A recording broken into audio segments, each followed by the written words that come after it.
बहुत काल समय पहले की बात है। यूरोप महाद्वीप के जर्मनी देश में एक पति और पत्नी रहा करते थे। दोनों का एक दूसरे के सिवा और कोई नहीं था। विवाह के कई वर्षों उपरांत भी उनकी कोई संतान नहीं हुई। समय इसी प्रकार से गुजर रहा था कि अचानक एक दिन स्त्री को अपनी कोख में संतान की अनुभूति हुई और गर्भावस्था के दौरान उसको कुछ इस प्रकार महसूस हुआ कि उसको रेपंजेल नामक शाक खानी चाहिए। आसपास वह शाक कहीं भी उपलब्ध नहीं थी। पति पत्नी एक जादूगरनी के बगीचे के समीप ही रहते थे। पत्नी के मन की बात जब पति ने सुनी तो पति ने उससे वादा किया कि वो उसके लिए रेपंजेल नाम की वह शाक साथ लेकर आएगा। बगीचे में चोरी से घुसकर उसने वह शाक अपनी पत्नी के लिए तोड़ी और यह क्रम कई दिनों तक चलता रहा। एक दिन बगीचे की मालकिन जादूगरनी ने, जिसका नाम डैम गोथेल था, उसे यह चोरी करते हुए देख लिया और जादूगरनी ने पति को बंधक बना लिया। पति जादूगरनी के सामने बहुत गिड़गिड़ाया और अंततः जादूगरनी एक शर्त पर वह शाक उसकी पत्नी के लिए देने के लिए राजी हो गई। शर्त ये थी कि संतान के जन्म के बाद वह उसे जादूगरनी को सौंप देगा। मायूस मन से पति ने उसकी वह बात मान ली और बच्चे के जन्म होते ही उसने जादूगरनी के हाथों अपनी पुत्री को सौंप दिया। जादूगरनी ने अत्यंत मनोयोग से उसकी पुत्री का पालन पोषण किया और उसका नाम उसी शाक के नाम पर रेपंजेल रखा। रेपंजेल एक अत्यंत रूपवती कन्या के रूप में धीरे धीरे विकसित होने लगी। उसके सुनहरे बाल और अद्वितीय रूप की चर्चा आसपास की जगह पर धीमे धीमे से फैलने लगी। कन्या के 12 वर्ष के होते ही जादूगरनी डैम गोथेल ने उसको एक ऐसी मीनार में कैद कर दिया जिसमें न तो कोई दरवाजा था और न चढ़ने के लिए ही कोई सीढ़ी। इसमें एक ऊंचे स्थान पर एक कमरा था जिसमें कि केवल एक खिड़की थी। जादूगरनी अपनी जादुई शक्तियों के माध्यम से छोटी बच्ची तक पहुंचती और हर दिन उससे मिलने के लिए दिन के समय जरूर जाती। इसी प्रकार से दिन बीतने लगे। वह बच्ची बड़ी होकर एक अत्यंत रूपवती स्त्री के रूप में विकसित हुई। उसके लंबे घने सुनहरे बाल इतने लंबे हो गए कि बाद में जादूगरनी उनके सहारे मीनार पर चढ़कर कमरे में आने और जाने लगी।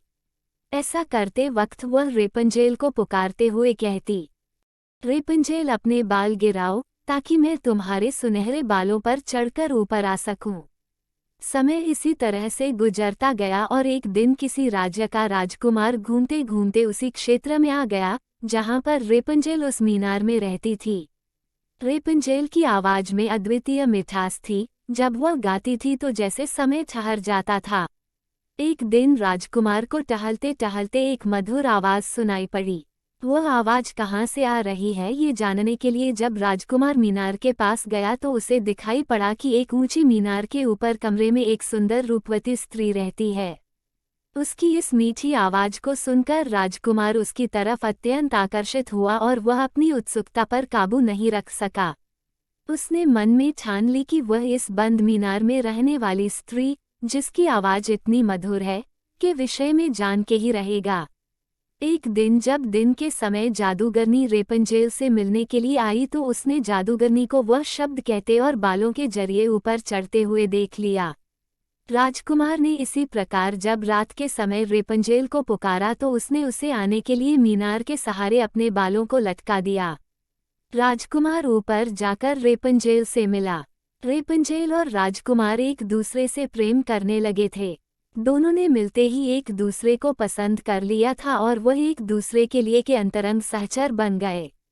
राजकुमार ने रेपंजेल के सामने विवाह का प्रस्ताव रखा।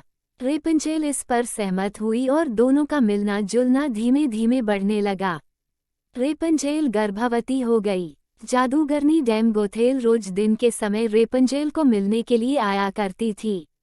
राजकुमार और रेपंजेल ने मिलकर एक योजना बनाई कि राजकुमार द्वारा दिए गए रेशम से रेपंजेल एक सीढ़ी बनाएगी जिससे कि वह दोनों उस जगह से भाग सकें।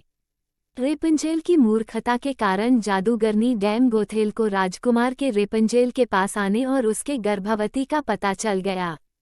जादूगरनी डैम गोथेल ने रेपंजेल को मीनार से बाहर निकाल दिया और जंगली जानवरों के बीच जंगल में अकेला छोड़ दिया और वह स्वयं उस मीनार के कमरे में जाकर छुप गई।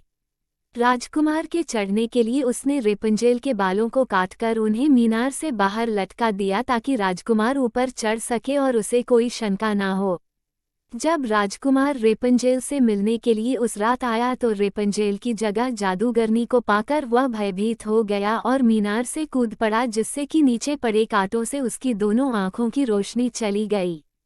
जब राजकुमार नीचे गिरने लगा उसके हाथ में रेपंजेल के कटे हुए बाल आ गए और रेपंजेल की लंबी बालों की लट राजकुमार के साथ ही नीचे गिर गई।